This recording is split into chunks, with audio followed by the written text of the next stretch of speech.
अरे डिक्लेअर तर ऑलरेडी पहिलं झालंय ना.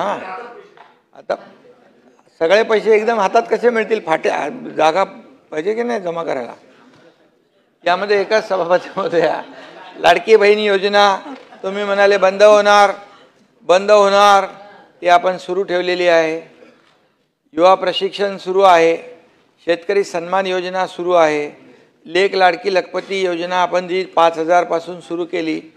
उच्च शिक्षणाचं सभापती महोदया पूर्णपणे 100% 50% होतं ते आपण शिक्षणाचा विषय म्हणून मी सांगतोय. तर या सगळ्या ज्या काय आपण त्यावेळेस घोषणा केलेल्या आहेत, काही लोकांना वाटत होतं नाता भाऊ हे काय फक्त घोषणा आहेत, परंतु त्याची अंमलबजावणी केली आणि त्यामध्ये शेवटी बघा सगळ्या गोष्टी आपल्याला आर्थिक याच्याशी बाबींशी ह्या निगडीत आहेत. आणि म्हणून मी एवढंच सांगतो, नेहमी सांगतो जाहीरपणे, ज्या ज्या योजना आणि ज्या घोषणा आम्ही केलेल्या आहेत, ज्या योजना जाहीर केलेल्या आहेत, ज्या घोषणा केलेल्या आहेत, त्या आम्ही सगळ्या टप्प्याटप्प्याने पूर्ण करणार आहे. हा आमचा शब्द आहे. एकच मिनिट, यामध्ये हा विषय देखील महत्त्वाचा आहे. आम्ही तिघही आज लगेच चर्चा करतो यामध्ये. आणि त्यामध्ये आपल्याला काही टप्पे पाडता येतात का?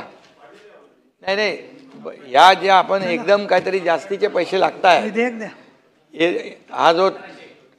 जास्त पैसे लागत आहेत, तर त्याच्यामध्ये देखील आपल्याला काय करता येईल. आणि हा जो प्रश्न जो आहे हा आपल्याला निकालात काढायचाच आहे 100%. याच्यामध्ये जे आम्ही बोललोय ते बोललोय, कधी बोललेलो आणि आम्ही परत घेणार नाही, प्रिंटिंग मिस्टेक म्हणणार नाही, समजलं की नाही. पण हे देणं जे आहे हे देणंच आहे. फक्त त्याच्यामध्ये देताना काय आपल्याला टप्पे पाडून कसे देता येतील या बाबतीमध्ये अंबादास आम्ही मुख्यमंत्री आणि आम्ही चर्चा करून याच्यावर लवकर निर्णय घेऊ. हे 100% द्यायचं आहे, याच्यामध्ये बिलकुल काही मतभेद नाहीत.